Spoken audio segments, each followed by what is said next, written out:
بسم اللہ الرحمن الرحیم۔ سورۃ المؤمن کا یہ آخری رکوع ہے اور 24ویں سپارے کا 14واں رکوع ہے۔ اللہ تبارک و تعالیٰ نے پچھلے دو رکوع جو ہیں ان میں بھی اپنی نعمتوں کا ذکر فرمایا۔ ایک تو فرمایا اللہ الذی جعل لکم اللیل، اللہ تبارک و تعالیٰ وہ ہے جس نے تمہارے لیے رات کو بنایا، لتسکنوا فیہ، تاکہ اس میں تم آرام کرو، والنہار مبصرا، اور دن کو روشن، یعنی دن کو آدمی کام کاج کرتا ہے، تھک جاتا ہے۔ اللہ تبارک و تعالیٰ نے رات کو بنایا کہ اس میں آرام، سکون انسان حاصل کرے اور اس کی تھکاوٹ دور ہو جائے اور وہ تازہ دم ہو جائے، پھر آئندہ وہ کام کاج کے لیے پھر نئے سرے سے تیار ہو جائے۔ تو یہ بھی اللہ تبارک و تعالیٰ کی ایک بہت بڑی نعمت ہے۔ پھر آگے فرمایا کہ زمین کو اللہ تبارک و تعالیٰ نے تمہارے لیے قرار، ٹھہرنے کی جگہ بنایا، آسمان کو اس کے اوپر بمنزلہ عمارت کے اللہ تبارک و تعالیٰ نے تمہاری بہترین صورتیں بنائیں، تمہیں پاکیزہ رزق عطا فرمائے، اور پھر انسان کی تخلیق کے مختلف مراحل کا ذکر ہوا۔ اب پھر اللہ تبارک و تعالیٰ اپنی نعمتوں کا ذکر فرماتا ہے۔ اللہ الذی جعل لکم الانعام، اللہ تبارک و تعالیٰ وہ ہے جس نے تمہارے لیے چوپائے بنائے، جانور۔ الانعام عام طور پر ان جانوروں کو کہا جاتا ہے جن کا گوشت کھایا جاتا ہے، جیسے گائے، بھینس وغیرہ۔ تو اللہ تبارک و تعالیٰ نے تمہارے لیے چوپائے بنائے، جانور بنائے، لِتَرْكَبُوا مِنْهَا، تاکہ تم ان پہ سوار ہو، وَمِنْهَا تَأْكُلُونَ، اور ان میں سے کچھ ایسے ہیں جن کا گوشت تم کھاتے ہو۔ جانور مختلف ہیں، کچھ سواری کے لیے ہیں جیسے گدھا ہے، گھوڑا ہے، اونٹ ہے، اور کچھ ایسے ہیں جن کا گوشت کھایا جاتا ہے جیسے بکری، بھیڑ، گائے، بھینس، اونٹ۔ تو اللہ تبارک و تعالیٰ نے مختلف جانور پیدا فرمائے، کچھ سواری کے لیے ہیں، کچھ وہ انسان کی خوراک ہیں، کچھ ایسے بھی ہیں جو سواری بھی کے کام بھی آتے ہیں اور خوراک کے کام بھی آتے ہیں۔ وَلَكُمْ فِيهَا مَنَافِعُ، تمہارے لیے اس میں بہت سے فائدے ہیں، صرف دو ہی نہیں کہ سواری اور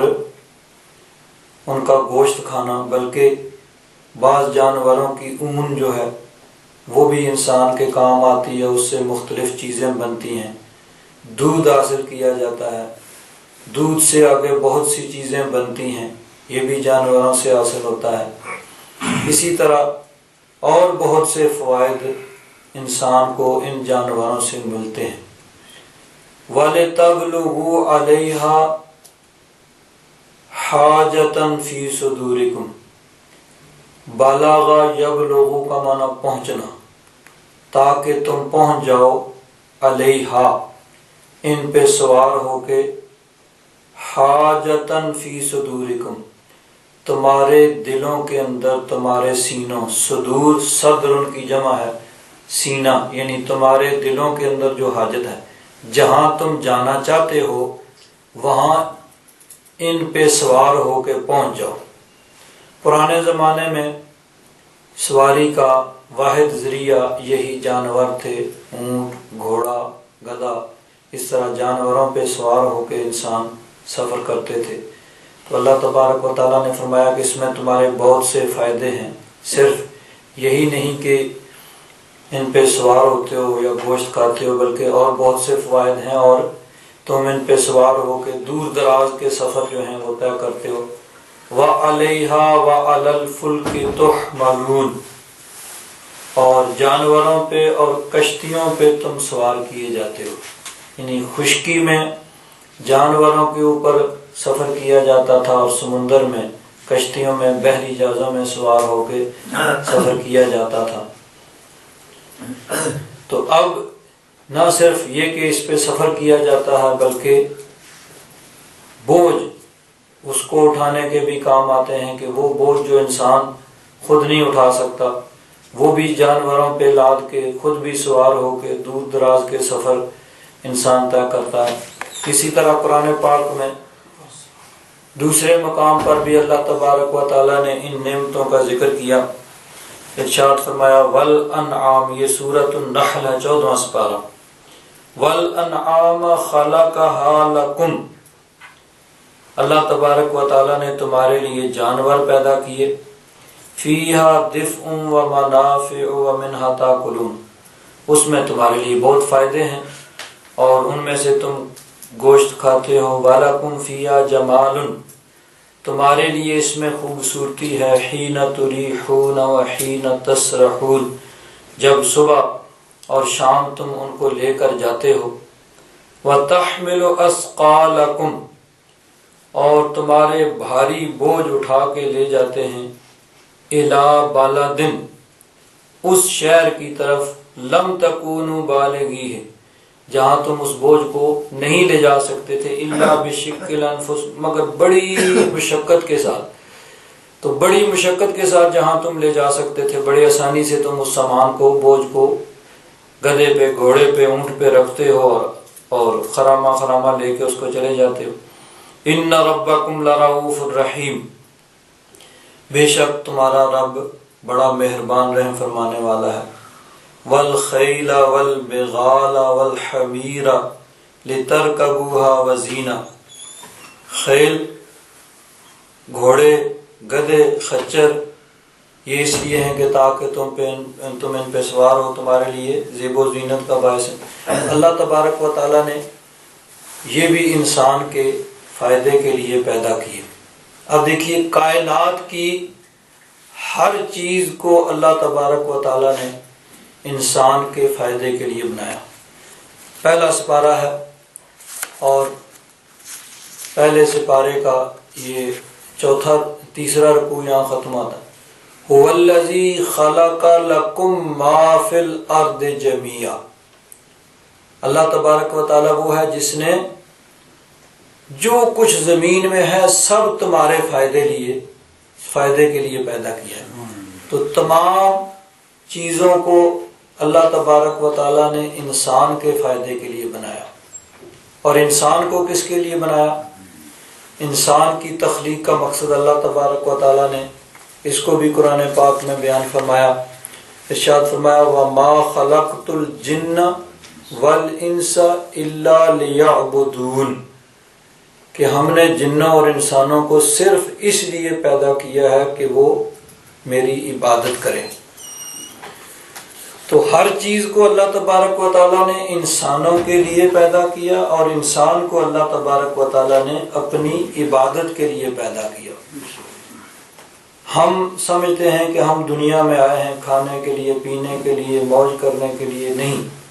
کھانا پینا زندہ رہنے کے لیے ہے۔ زندگی کا مقصد کھانا پینا نہیں ہے۔ جب زندگی کا مقصد کھانا پینا بنا لیا جائے تو پھر انسان اپنے مقصد سے ہٹ گیا، کہ انسان کو اللہ تبارک و تعالیٰ نے اپنی عبادت کے لیے پیدا کیا ہے۔ تو انسان کے لیے اللہ تبارک و تعالیٰ نے دنیا کی ہر چیز کو پیدا کیا۔ فرمایا وَيُرِيكُمْ آيَاتِهِ، اللہ تبارک و تعالیٰ تمہیں اپنی نشانیاں دکھاتا ہے۔ فَأَيَّ آيَاتِ اللَّهِ تُنْكِرُونَ، پس تم اللہ تبارک و تعالیٰ کی کس نشانی کا انکار کرو گے؟ اللہ تبارک و تعالیٰ نے انسان کے لیے دنیا میں مختلف نشانیاں، یعنی دنیا کے اندر ہر چیز انسان کی رہنمائی کے لیے کافی ہے اگر انسان اس کائنات میں، اس کائنات کی تخلیق کے اندر غور کرے کہ اللہ تبارک و تعالیٰ نے آسمانوں کو، زمینوں کو، سورج چاند ستاروں کو بنایا، اور ہر چیز جو ہے اس کو اللہ تبارک و تعالیٰ نے انسان کی خدمت کے اندر لگایا ہوا ہے، تو یہ سب انسان کی رہنمائی کے لیے کافی ہیں کہ اللہ تبارک و تعالیٰ نے انسان کی خدمت کے لیے تمام چیزوں کو پیدا کیا اس دنیا کے اندر۔ بلکہ فرمایا کہ اس کائنات کے اندر تمہارے لیے نشانیاں ہیں، وَفِي الْأَرْضِ آیَاتٌ لِّلْمُوقِنِينَ، سورۃ الذاریات میں فرمایا کہ زمین میں یقین کرنے والوں کے لیے نشانیاں ہیں، وَفِي أَنفُسِكُمْ، تمہاری اپنی ذات کے اندر بھی نشانیاں۔ انسان اپنی ذات پہ اپنے اندر غور کرے کہ اللہ تبارک و تعالیٰ نے انسان کے اندر کس طرح نشانیاں، کس طرح مناسب انسان کا جسم بنایا، اور انسان کے زندہ رہنے کے لیے اللہ تبارک و تعالیٰ نے تمام اسباب پیدا فرمایا، اس کی نشو و نما کے لیے، اس کی بقا کے لیے اللہ تبارک و تعالیٰ نے تمام اسباب کو مہیا کیا۔ تو اللہ تبارک و تعالیٰ نے انسان کی بقا کے لیے تمام چیزوں کو پیدا کیا، تو فرمایا وَيُرِيكُمْ آیاتہ، اللہ تبارک و تعالیٰ تمہیں اپنی نشانیاں دکھاتا ہے۔ فَأَيَّ آیَاتِ اللَّهِ تُنْکِرُونَ، پس تم کون سی اللہ کی نشانیوں کا انکار کرو گے؟ أَفَلَمْ يَسِيرُوا فِي الْأَرْضِ، کیا انہوں نے زمین میں سفر نہیں کیا؟ سارا یسیرو، چلنا، سفر کرنا، تو کیا وہ زمین میں نہیں چلے؟ فَيَنْظُرُوا، پس دیکھتے، كَيْفَ كَانَ عَاقِبَةُ الَّذِينَ مِن قَبْلِهِمْ، جو ان سے پہلے لوگ ہوئے ان کا انجام کیا ہوا، یعنی جو نبی کریم صلی اللہ علیہ وسلم کو جھٹلا رہے ہیں، یہ زمین میں نہیں چلے، یعنی سفر کر کے جاتے ہیں، اور مختلف ممالک کے اندر جہاں پرانی قوموں کے کھنڈرات موجود ہیں، وہ قومیں جنہوں نے اپنے نبیوں کو جھٹلایا اور نبیوں کے پیغام کا انکار کیا، ان کی بات کو نہیں مانا، تو جب اللہ تبارک و تعالیٰ کا عذاب آیا تو سب نیست و نابود ہو گئے۔ ان کے کھنڈرات موجود تھے زمانے میں، اور وہ لوگ مکہ کے سفر کے لیے جب جاتے تھے تو وہاں سے گزرتے تھے، ان کو دیکھتے تھے، تو اللہ تبارک و تعالیٰ نے سوالیہ انداز میں فرمایا أَفَلَمْ يَسِيرُوا فِي الْأَرْضِ، کیا یہ زمین میں چلے نہیں، سفر نہیں کیا انہوں نے؟ فَيَنْظُرُوا، پس دیکھتے، كَيْفَ كَانَ عَاقِبَةُ الَّذِينَ مِن قَبْلِهِمْ، ان سے پہلے کفار، انکار کرنے والے، نبیوں کو جھٹلانے والے، ان کا انجام کیا ہوا۔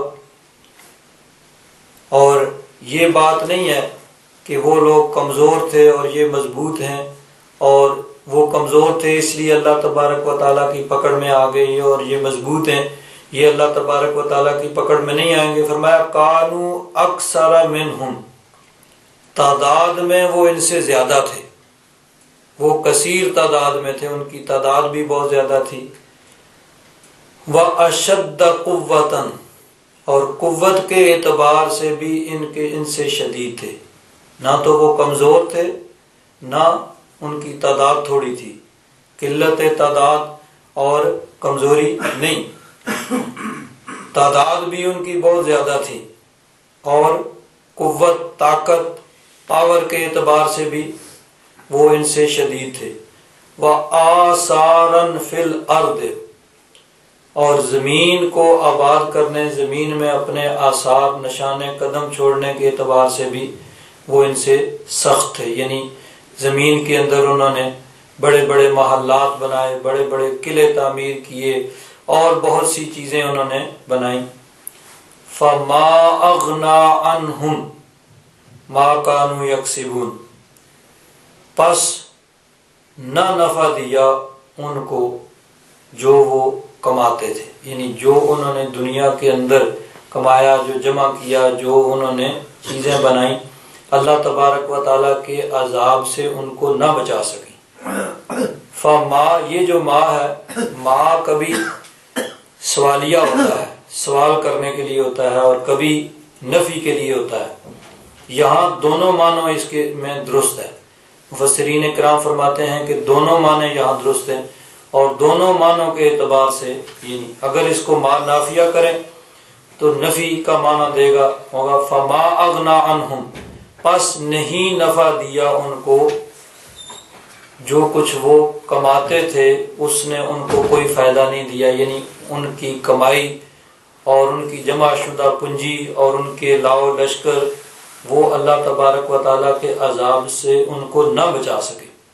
اور اگر اس کو ما استفہامیہ کہیں، سوالیہ، تو پھر ہوگا فما اغنا عنہم، کیا فائدہ دیا ان کو، جو کچھ وہ کماتے تھے اس نے ان کو کیا فائدہ دیا۔ مقصد وہی ہے، معنی وہی آخر کے بنے گا، یعنی ان کی کمائی نے ان کو کوئی فائدہ نہیں پہنچایا۔ جب اللہ تبارک و تعالیٰ کا عذاب آیا تو ان کی کمائی ان کو اللہ تبارک و تعالیٰ کے عذاب سے نہیں بچا سکی۔ ان کا لاؤ لشکر اور ان کے یعنی دنیا کے اندر جو انہوں نے ترقی کی تھی سب دھرے کا دھرا رہ گیا اور اللہ تبارک و تعالیٰ کے عذاب کو نہیں روک سکا۔ فَلَمَّا جَاءَتْهُمْ رُسُلُهُمْ، پس جب ان کے پاس آئے ان کے رسول، بالبینات، روشن نشانیاں لے کر، انبیاء کرام رسول اعظام ان کے پاس آئے،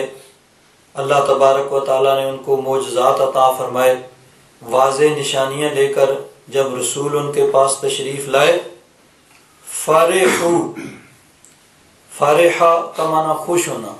فرحو وہ خوش ہوئے، انہوں نے تکبر اور غرور کیا، اترائے، بما عندہم من العلم، جو ان کے پاس علم تھا اس پر، یعنی انہوں نے کہا کہ ہمارے پاس بڑا علم ہے، ہم بڑے ترقی یافتہ ہیں، بڑے مہذب ہیں، یہ ہمیں پیچھے لے جانا چاہتے ہیں، پھر دوبارہ یعنی پیچھے کی طرف لے جانا چاہتے ہیں، اس لیے ان کی بات ماننے اور سننے کی ضرورت نہیں ہے، ہم تو بڑے ترقی یافتہ ہیں۔ حضرت پیر کرم شاہ صاحب رحمۃ اللہ تعالی علیہ نے اس آیت کی تفسیر میں لکھا ہے کہ سقراط جو بہت بڑا حکیم یعنی اپنے زمانے کا سب سے بڑا سائنسدان تھا، وہ حضرت موسیٰ علیہ السلام کے زمانے میں تھا، وہ یعنی آپ کا ہم عصر تھا، ایک ہی زمانے میں ہوئے حضرت موسیٰ علیہ السلام اور سقراط، یعنی بہت بڑا حکیم، دانا، سمجھدار اور اپنے زمانے کا سب سے بڑا سائنسدان کہہ لیجئے۔ حضرت موسیٰ علیہ السلام کا ہم عصر تھا، تو کسی نے اس سے کہا کہ حضرت موسیٰ علیہ السلام کے پاس حاضر ہو اور ان سے فیض حاصل کرو۔ اس نے کہا جی ہمیں کیا ضرورت ہے، ہم تعلیم یافتہ ہیں، ہم مہذب ہیں، ان کے پاس جانے کی کیا ضرورت ہے، ان کے پاس کون سی نئی چیز ہے، وہ تو پرانی چیزیں وہی جو ہیں انہی کی دعوت دیتے ہیں، انہی کی تعلیم دیتے ہیں، ہم تو بہت آگے ایڈوانس ہیں، ترقی یافتہ ہیں، ان کے پاس ہمیں جانے کی کیا ضرورت ہے۔ تو اللہ تبارک و تعالیٰ فرماتا ہے کہ ہر دور میں ہی ایسے ہوا کہ جب رسول اعظام انبیاء کرام تشریف لائے تو وہ لوگ ان کے پاس جو علم تھا اسی پہ وہ خوش ہوئے، اسی پر اترائے۔ تو یہ دنیا کا جو علم ہے یہ تو ایک یعنی انسان کے لیے زندگی گزارنے کا ایک ذریعہ اور سبب ہے، اصل علوم جو ہیں وہ ہیں جن سے اللہ تبارک و تعالیٰ کی معرفت حاصل ہو، اللہ تبارک و تعالیٰ کی پہچان ہو، وہ علوم ہیں جو قرآن و حدیث ہیں، دینی علوم ہیں۔ باقی تو سب چیزیں جو ہیں وہ انسان کی زندگی گزارنے کا ایک طریقہ ہے کہ انسان کے لیے ذریعہ معاش ہیں، اور انسان ان کے ذریعے سے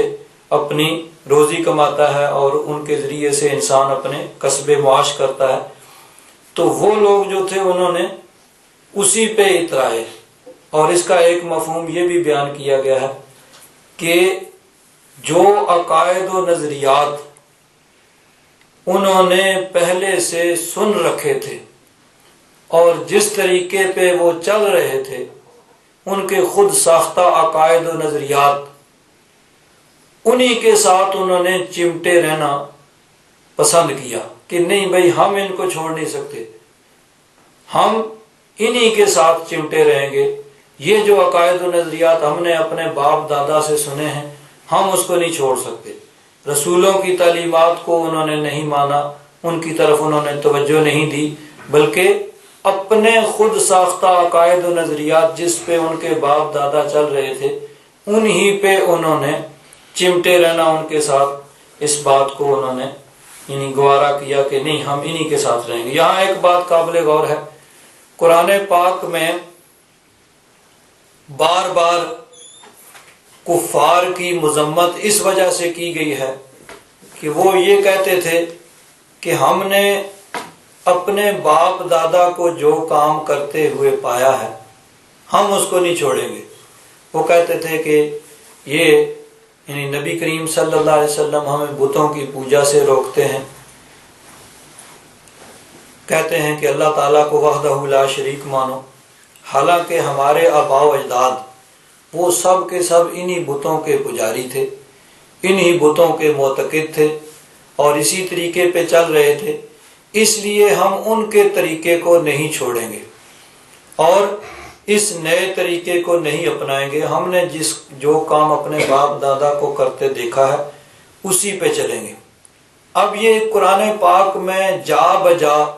ان لوگوں کی مذمت کی گئی کہ وہ اپنے باپ دادا کی اندھی تقلید کرتے ہیں،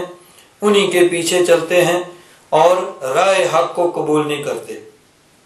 اب ان طرح کی آیات کو پڑھ کے بعض لوگ کہتے ہیں کہ دیکھو بھائی، تقلید کرنا یہ منع ہے۔ کیوں؟ اللہ تبارک و تعالیٰ نے قرآن پاک میں اس کی مذمت بیان کی ہے، تقلید کرنے کی، حالانکہ اللہ تبارک و تعالیٰ نے ان کی مذمت کی کہ وہ اپنے جاہل اور گمراہ باپ دادا کی تقلید کرتے تھے، ان کے پیچھے چلتے تھے، ان کے طریقے پہ چلتے تھے اور اللہ رسول کے فرمان کو چھوڑتے تھے۔ اب ہم قرآن و حدیث کو مانتے ہیں، لیکن قرآن و حدیث کا جو مفہوم پہلے گزرے ہوئے علماء نے، جو زیادہ علم والے تھے، جو بہتر جانتے تھے، جو انہوں نے قرآن و حدیث کا مفہوم بیان کیا ہے، وہ اس کو ہم فالو کرتے ہیں، اس کا نام ہے تقلید۔ تو جو قرآن پاک میں مذمت کی گئی ہے وہ اپنے جاہل اور کافر باپ دادا ان کی تقلید کو برا کہا گیا ہے، کہ اس سے منع کیا گیا ہے، نہ یہ کہ وہ علماء جنہوں نے ساری زندگی قرآن و حدیث کی تعلیمات کو پڑھتے پڑھاتے گزارا اور قرآن و حدیث کا نچوڑ عوام کے سامنے رکھا۔ اب دیکھیے، ہر آدمی جو ہے وہ خواہی نہ خواہی، چاہے یا نہ چاہے، وہ تقلید ضرور کرتا ہے، چاہے وہ کوئی تقلید کے خلاف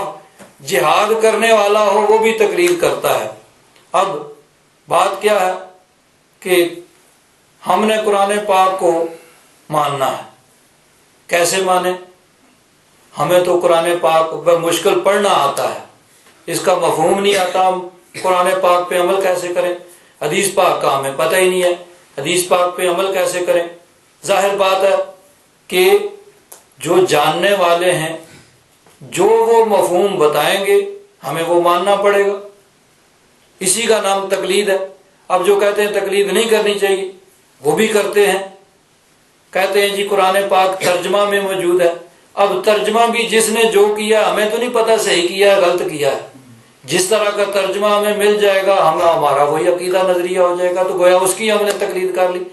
تو عوام تو مجبور ہیں، اس کے علاوہ ان کے پاس چارہ ہی کوئی نہیں ہے کہ وہ کسی اہل علم کی بات کسی سے پوچھیں گے اور اس کے مطابق وہ چلیں گے۔ تو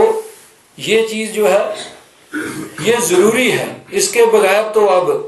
قرآن و حدیث پہ عمل ہو ہی نہیں سکتا۔ خود جانتے نہیں ہیں، کسی دوسرے کے پیچھے چلنا نہیں ہے، تو پھر کیا ہوگا؟ ٹھیک ہے بھائی، نہ پڑھیں نہ مانیں نہ چلیں، تو چلنے کے لیے کسی نہ کسی کو، اب جس کو مانیں گے، جس کی بات مانیں گے، جس کے پاس پڑھیں گے، اب اس کی تقلید کر رہے ہیں، جو کچھ وہ بتائے گا۔ اور اسی طرح ہے کہ شروع میں جو کہتے ہیں نہیں تقلید کرنی چاہیے، انہوں نے بھی جس کے پاس پڑھا، جو اس نے مفہوم بتا دیا، اسی کو انہوں نے پلے باندھ لیا اور اسی کو مان لے ہیں۔ اب کہتے ہیں تقلید نہیں کرتے لیکن کر رہے ہیں، اسی کو مفہوم کو وہ مان رہے ہیں۔ تو جہاں پہ قرآن پاک میں اللہ تبارک و تعالیٰ نے کفار کی اس بات پہ مذمت کی ہے کہ وہ اپنے جاہل اور گمراہ اور کافر باپ دادا کے طریقے کے ساتھ چمٹے ہوئے تھے اور رائے حق کو قبول نہیں کرتے تھے. یہ برا ہے، نہ یہ کہ جو قرآن و حدیث کا مفہوم علماء نے بیان کیا ہے اس کو چھوڑ کر آدمی اپنے طور پر سمجھنے کی کوشش کرے گا تو گمراہ ہو جائے گا. اللہ تبارک و تعالیٰ نے فرمایا یضل بہ کثیرا ویہدی بہ کثیرا. بہت سے لوگ قرآن پاک کو پڑھ کے گمراہ بھی ہو جاتے ہیں اور بہت سے ہدایت بھی پاتے ہیں. ہدایت کون سے پاتے ہیں؟ جو بزرگوں کا دامن پکڑ کر ان کے طریقے کے مطابق قرآن و حدیث کو سمجھتے ہیں، اور جو بزرگوں کا دامن چھوڑ کر خود اپنے طریقے سے سمجھنے کی کوشش کرتے ہیں پھر وہ شیطان کے ہتھے چڑھ جاتے ہیں اور شیطان کے ہاتھ میں کھلونا بن جاتے ہیں اور وہ گمراہ ہو جاتے ہیں. بہت سی مثالیں ایسی ماضی میں بھی موجود ہیں. ہمارے بہت سے لوگ جو دنیاوی اعتبار سے بہت تعلیم یافتہ تھے، انہوں نے چند تفسیریں پڑھ لی اور اٹھ کھڑے ہوئے بن بیٹھے مفسر. کیا ہوا؟ اپنے طور پر انہوں نے سمجھا، بزرگوں کے طریقے کو چھوڑ کر، جو بزرگوں نے اس کا مفہوم بیان کیا تھا اس کو چھوڑ کر انہوں نے کہا ہم خود اس کا مفہوم بیان کریں گے. تو کیا ہوا؟ رائے ہاتھ سے بھٹک گئے. تو قرآن پاک اور احادیث مبارکہ کو سمجھنے کے لیے بزرگان دین، صحابہ کرام نے قرآن پاک کو نبی کریم صلی اللہ علیہ وسلم کے ارشادات کی روشنی میں سمجھا. خود اپنے طور پر نہیں بلکہ نبی کریم صلی اللہ علیہ وسلم نے جو قرآن پاک کا مفہوم بیان کیا اس کی روشنی میں انہوں نے قرآن پاک کو سمجھا. صحابہ کرام کے بعد آنے والے جو بھی ہیں انہوں نے قرآن و حدیث اور صحابہ کرام کے ارشادات کی روشنی میں قرآن پاک کو سمجھا. اسی طرح آگے چلتے چلتے ائمہ مجتہدین آگے، انہوں نے پہلے جو بزرگ گزرے ہیں ان کے طریقے کے مطابق اور انہوں نے جو مفہوم بیان کیا اس کی روشنی میں قرآن پاک کو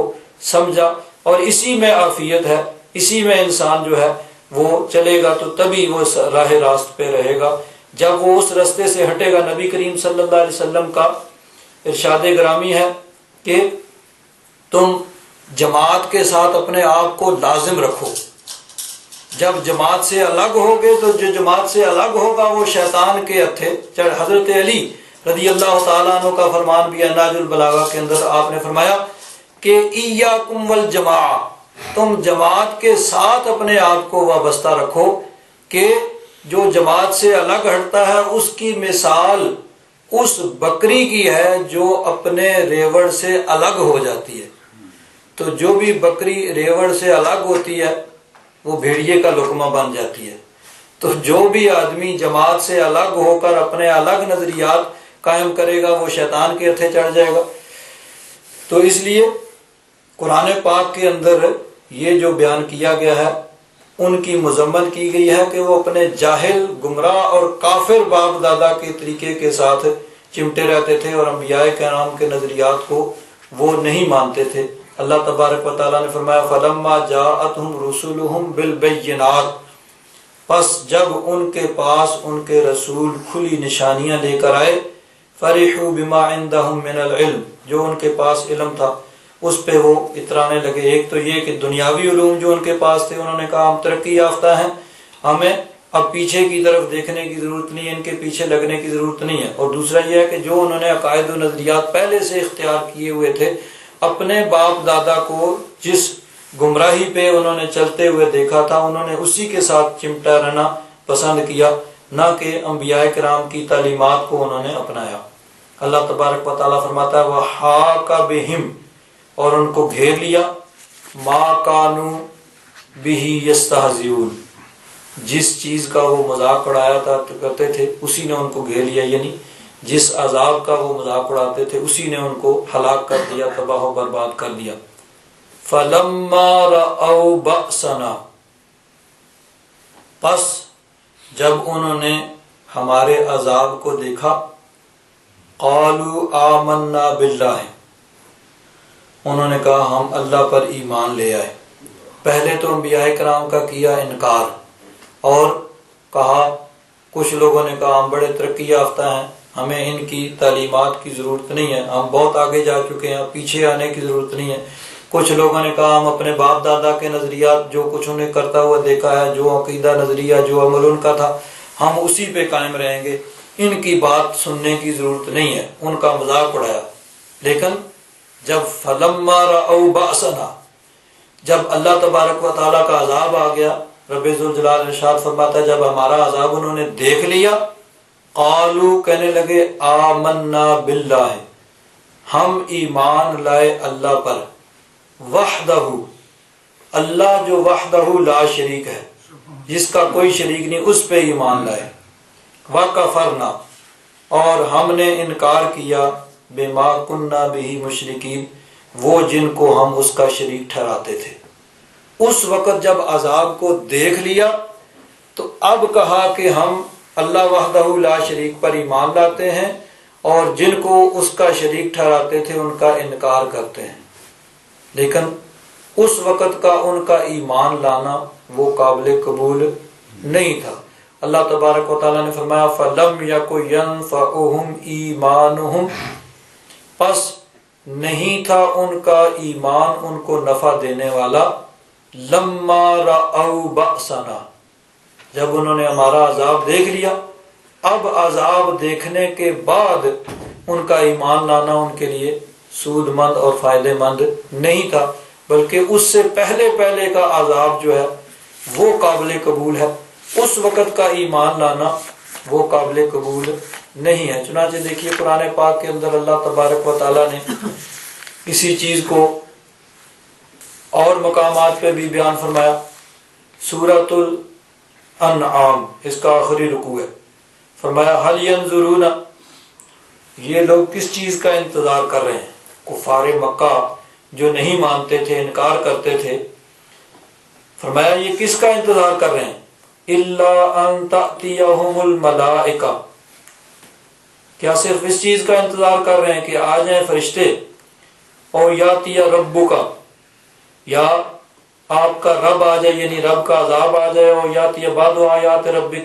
یا آپ کے رب کی کچھ نشانیاں آ جائیں۔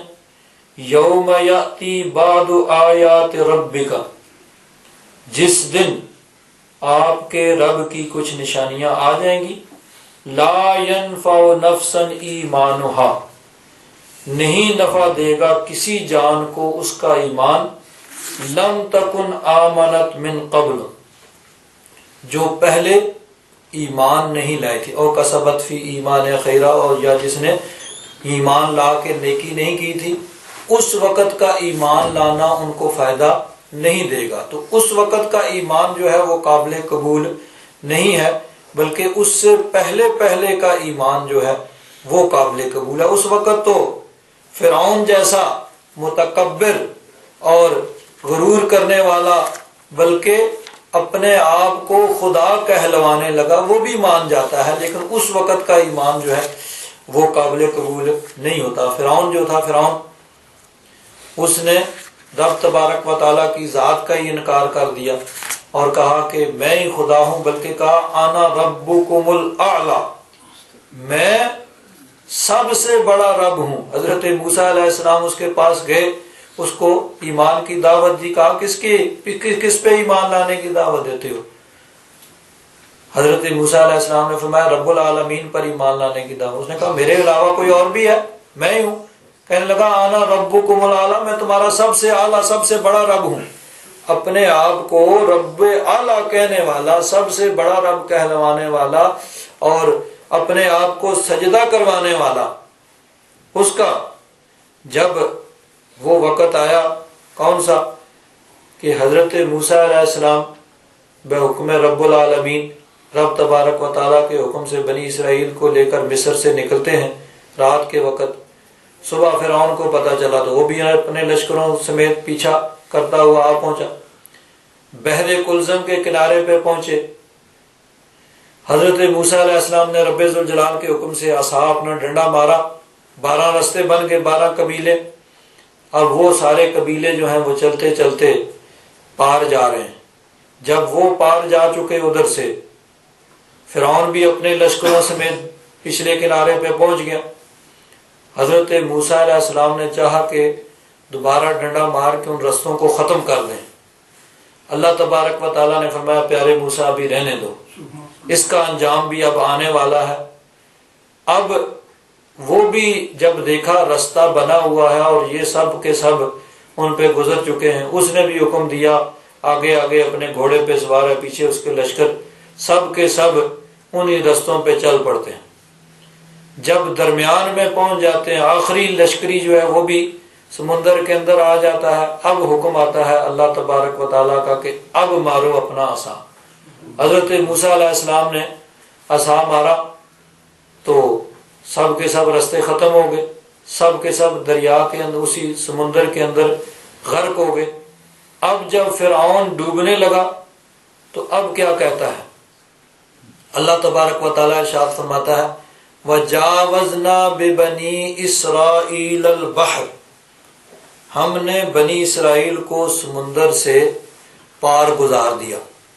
فَأَتْبَعَهُمْ فِرْعَوْنُ وَجُنُودُهُ، پس ان کو فالو کیا، ان کے پیچھے پیچھے آیا، ان کا پیچھا کیا فرعون اور اس کے لشکروں نے، بغیاً وعدواً، بغاوت اور دشمنی کرتے ہوئے وہ بھی ان کے پیچھے آئے۔ حتیٰ اذا ادرکہ الغرق،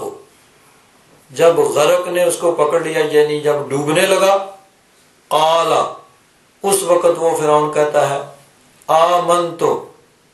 میں ایمان لایا، انہ لا الہ الا، کہ کوئی معبود نہیں ہے مگر الذی آمنت بہ بنو اسرائیل، وہ معبود ہے صرف جس پہ بنی اسرائیل ایمان لائے ہیں۔ اب کہتا ہے کہ میں ایمان لایا، میں اب تسلیم کرتا ہوں، میں یقین کرتا ہوں اور مانتا ہوں، اور اب اس کا اقرار کرتا ہوں کہ کوئی اور عبادت کے لائق نہیں ہے مگر وہ کہ جس پہ بنی اسرائیل ایمان لائے تھے۔ یہ بھی نہیں کہا کہ الا اللہ،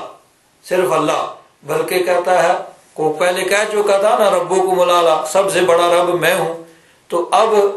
اس کو ڈیفائن کر کے کہتا ہے کہ وہ جس پہ بنی اسرائیل ایمان لائے ہیں نا، وہ سچا معبود ہے صرف، اور کوئی دنیا میں عبادت کے لائق نہیں ہے۔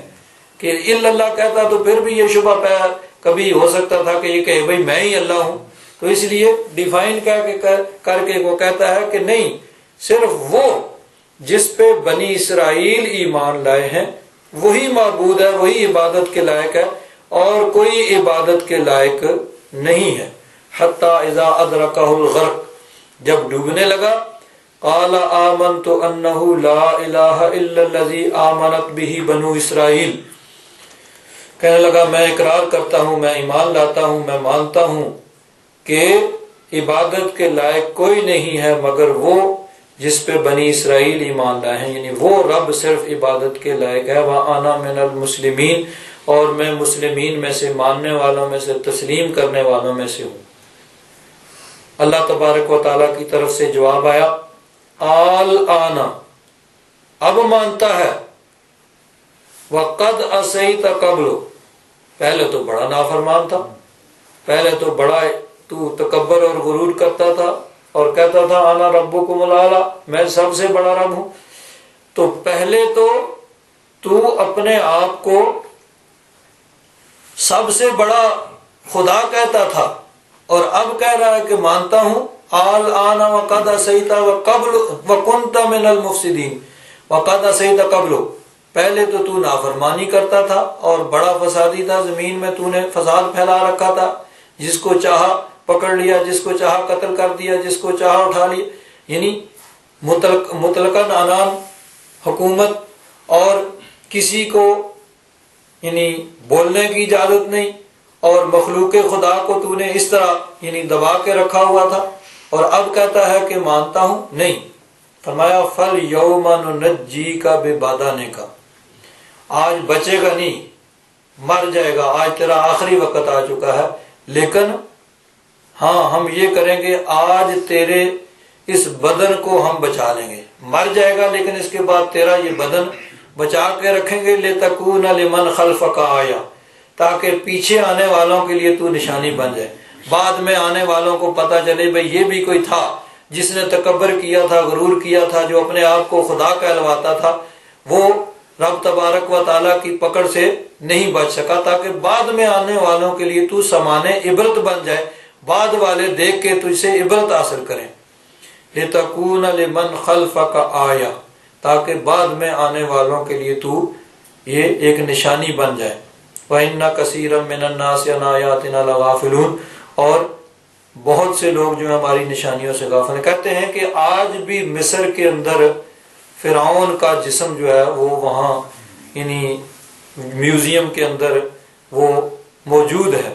تو اللہ تبارک و تعالیٰ نے اس کے جسم کو بچا لیا تاکہ بعد میں آنے والوں کے لیے وہ نشانی بن جائے۔ تو بہرحال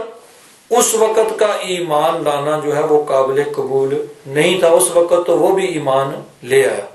یہاں ایک بات قابل غور ہے، غزوہ بدر کے اندر ابو جہل جو تھا اس کو قتل کیا گیا۔ دو نوجوان تھے انصار کے، مدینہ منورہ کے رہنے والے، انہوں نے اس پہ اپنی تلواروں سے حملہ کیا اور اس کو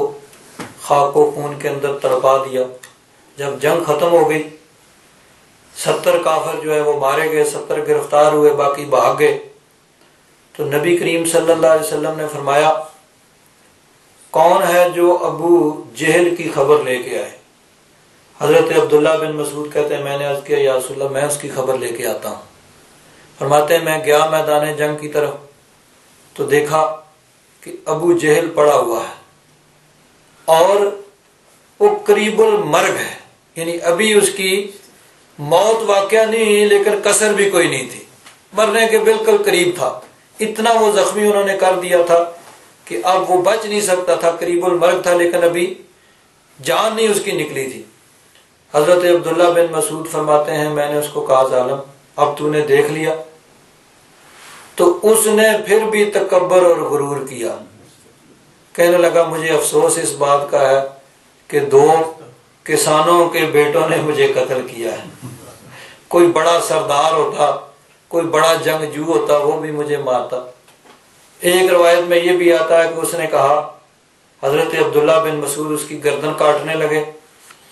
اب وہ کر تو سکتا کچھ نہیں تھا، قریب المرگ تھا، بے حس پڑا ہوا تھا، جس کو کہتے ہیں مخت لوز، وہ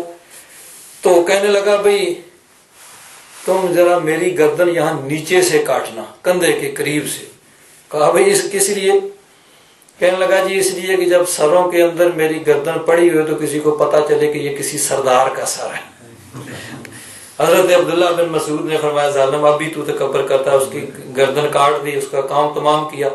اور آ کر نبی کریم صلی اللہ علیہ وسلم کی بارگاہ میں رپورٹ پیش کی کہ یہ بات چیت ہوئی ہے، اس طرح میں اس کو ختم کر کے آیا ہوں۔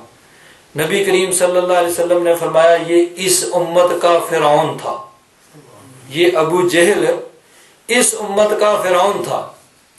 ایک فرعون تھا حضرت موسیٰ علیہ السلام کے زمانے کا کہ جب وہ ڈوبنے لگا، مرنے لگا تو کیا کہتا ہے حَتَّى إِذَا أَدْرَكَهُ الْغَرَقُ قَالَ آمَنْتُ أَنَّهُ لَا إِلَهَ إِلَّا الَّذِي آمَنَتْ بِهِ بَنُو إِسْرَائِيلَ وَأَنَا مِنَ الْمُسْلِمِينَ۔ اس وقت وہ مان گیا تھا، اقرار کر رہا تھا، لیکن اس وقت کا ماننا اس کے لیے سود مند نہیں تھا، فائدہ مند نہیں تھا، اس کو اس کا کوئی بینیفٹ نہیں مل سکتا تھا، کوئی فائدہ اس کو نہیں مل سکتا تھا۔ لیکن ایک فرعون ہماری امت کا ہے جو مر رہا ہے لیکن پھر بھی تکبر کر رہا ہے۔ ایک فرعون وہ تھا جو مرتے ہوئے تو مان رہا تھا لیکن یہ مرتے ہوئے بھی تکبر اور غرور کر رہا ہے۔ تو بہرحال اس وقت کا ایمان جو ہے وہ قابل قبول نہیں ہوتا۔ کیوں؟ اس وقت کا ایمان جو ہے وہ ایمان بالغیب نہیں ہے، اور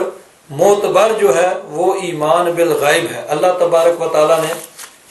قرآن پاک کا شروع سورۃ البقرہ کا پہلا رکوع ہے والذین یؤمنون الف لام میم ذالک الکتاب لا ریب فیہ، یہ کتاب ہے جس میں کوئی شک نہیں، ھدی للمتقین، یہ متقین کے لیے ہدایت ہے، الذین یؤمنون بالغیب، جو بن دیکھے ایمان لاتے ہیں، یعنی بغیر دیکھے ہوئے۔ اب ہم نے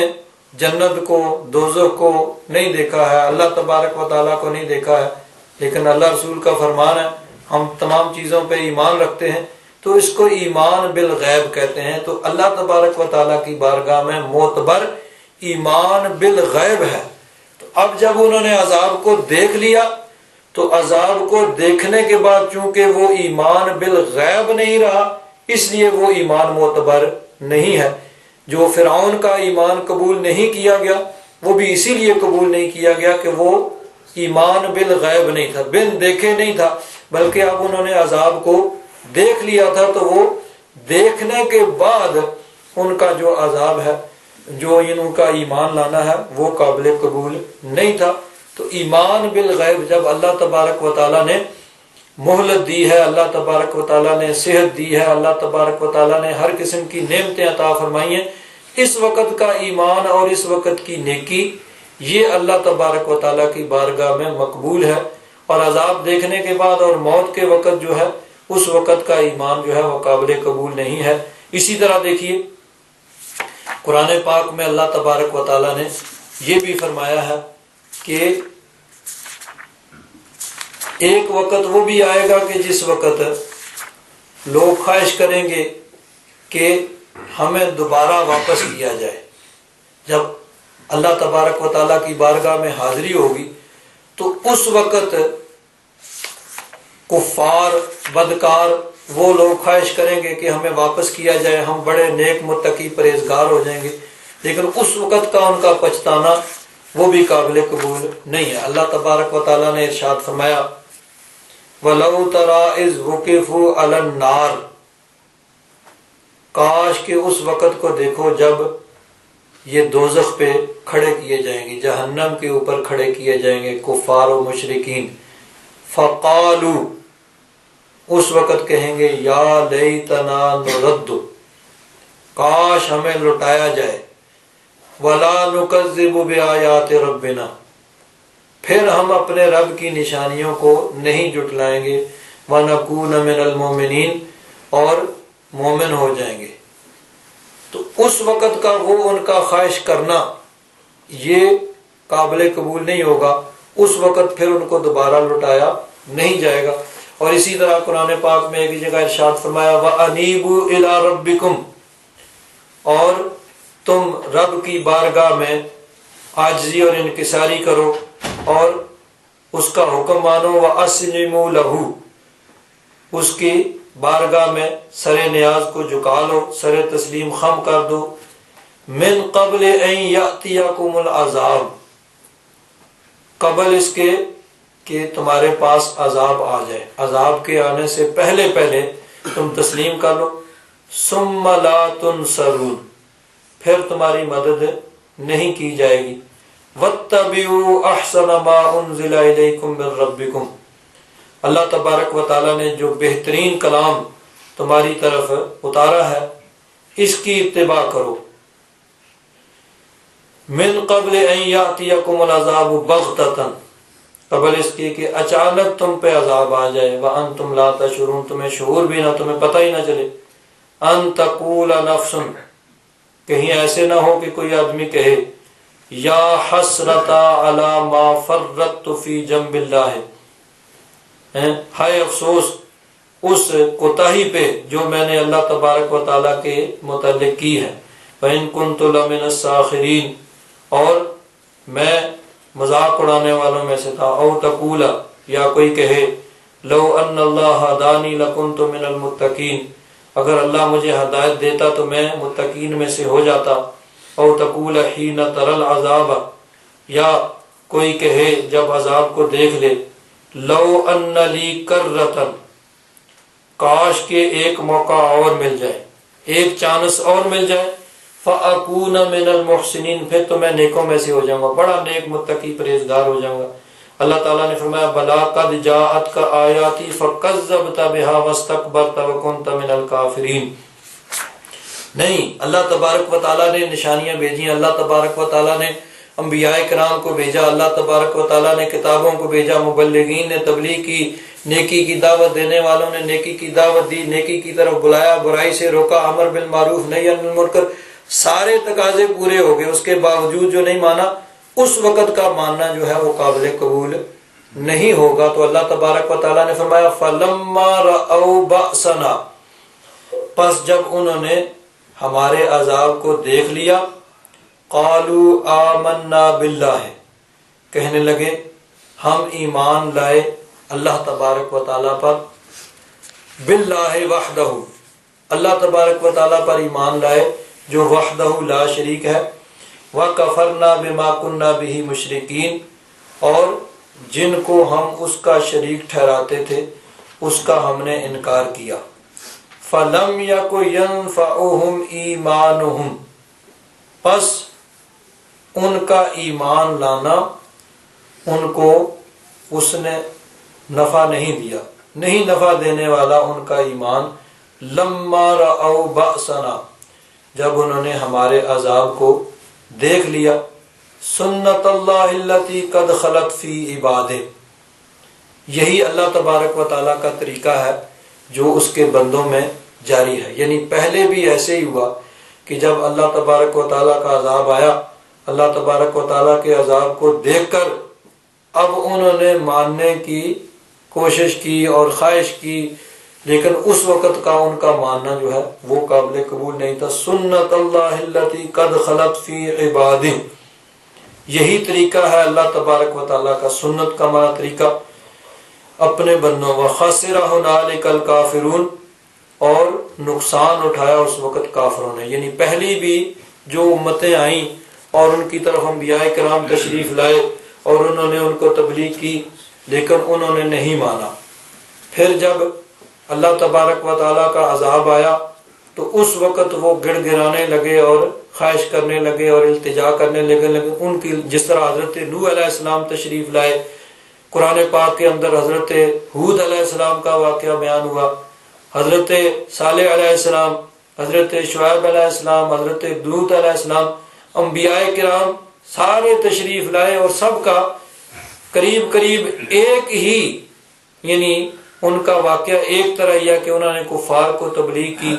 چند لوگوں نے ایمان قبول کیا، اکثریت جو ہے وہ منکر رہی، انہوں نے انبیاء کرام کی دعوت کو ٹھکرا دیا، ان کو جھوٹا کہا، ان کو برا بلا کہا، ان کی دعوت کو قبول نہیں کیا، اور بالآخر جب اللہ تبارک و تعالیٰ کا عذاب آیا تو اس وقت وہ لوگ مانے، انہوں نے خواہش کی کہ ہمیں موقع دیا جائے، ہم بڑے نیک ہو جائیں گے، متقی ہو جائیں گے، پرہیزگار ہو جائیں گے، لیکن جب اللہ تبارک و تعالیٰ کا عذاب آ گیا تو اس وقت پھر ان کو مہلت نہیں ملی اور اس وقت ان کا خواہش کرنا جو ہے وہ قبول نہیں ہوا، اور اللہ تبارک و تعالیٰ کے عذاب نے ان کو ملیا میٹ کر دیا۔ تو یہی فرمایا کہ یہ اللہ تبارک و تعالیٰ کا طریقہ ہے، سنت اللہ التی قد خلت فی عبادہ، یہ اللہ تبارک و تعالیٰ کا طریقہ ہے جو اس کے بندوں میں جاری رہا، پہلے بھی ہے۔ وَخَسِرَ هُنَالِكَ الْكَافِرُونَ، اور کافروں نے اس وقت نقصان اٹھایا۔